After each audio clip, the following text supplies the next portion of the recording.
Fahalmerabantsika tsy ary avin-drehetra tsy ty alarobia 4 ny volana jiona ity ary misaotra an'Andriamanitra hatrany sika fa nomeny tombonandro ary afaka aman'izay ny teniny anio. Mialohan'ny dirantsika ny amofinainana io dia hivavaka sika. Tompo Andriamanitra eo mbola misaotra anao hatrany izay fa anomena tombonandro. Misaotra anao ihany koa manaikaraka aminay eto.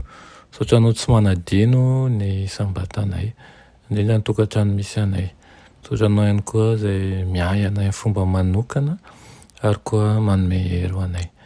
Mitenena tompo fahavoniky hainao anao izahay. Aminaran'i Jesosy. Amen. Lohateny mofinainantsika androany dia manao hoe lehilahin'ny Kalvaria. Lehilahin'ny Kalvaria.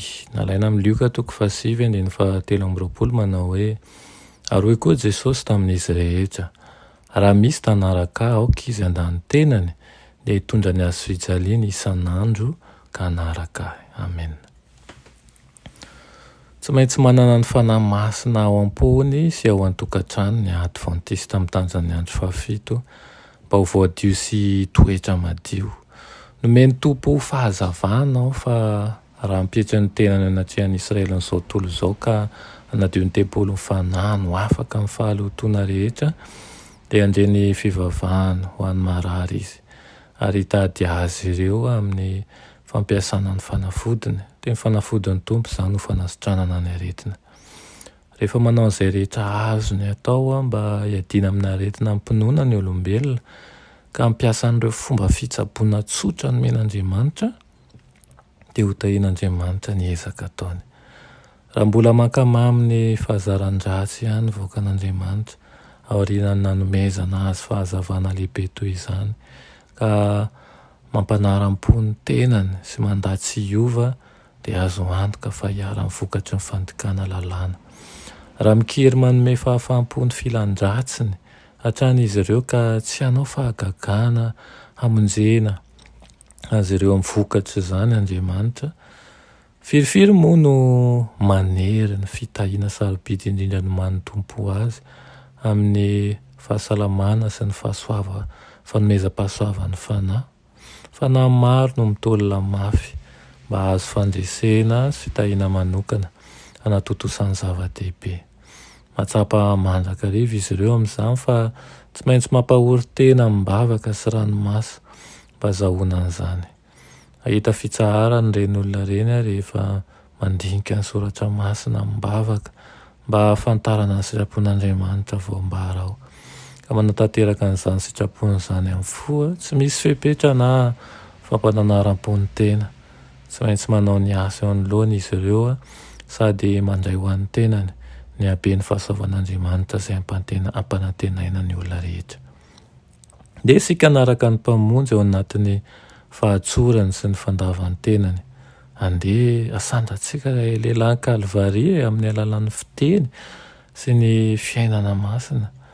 Manakaiky tokoa ireo izay manoka tena ho an'Andriamanitra ny mpamonjy. Raha misy ny fotoana ilaintsika ny fiasan'ny fanan'Andriamanitra ao am-pontsika sy amin'ny fiainantsika dia tena ankehitriny tokoa izany ary azontsika ataony mangataka izany ampanetretena eo amin'ny Kristy. Laohery ary ka aoka isika kristianina tsirairay avy mba hanana hazotom-po madio satria tsy maintsy manana ny fanahy masina ao am-po sy ao an-tokantrano isika tsirairay avy mba ho voadio sy hitoetra madio ihany koa. Amen. Rainay masina tsara indrindra mbola misaotra anao ny amin'izany teninao izany amin'ity maraina ity. Misaotra tompo izay mamoky anay zava-tsoa mandrakariva isan'andro dia mangataka ny fanahinao masina izay mba tsy hanao ambanin-javatra, mba hampatsiahy anay fa tsy tokony hanao ambanin-javatra ny toy izao izahay fa miankina ihany koa ny hasoanay sy ny famonjenanay ny fandraisanay ny sakafom-panahy isan'andro. Dia taio manokana ny tokantrano tsirairay avy ankehitriny.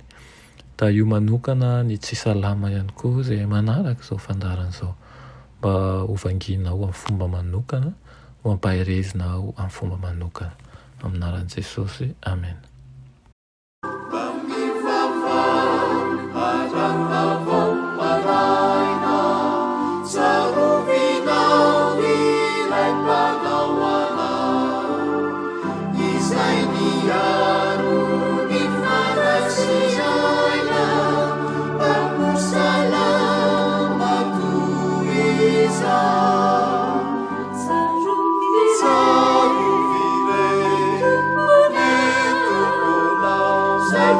Yeah.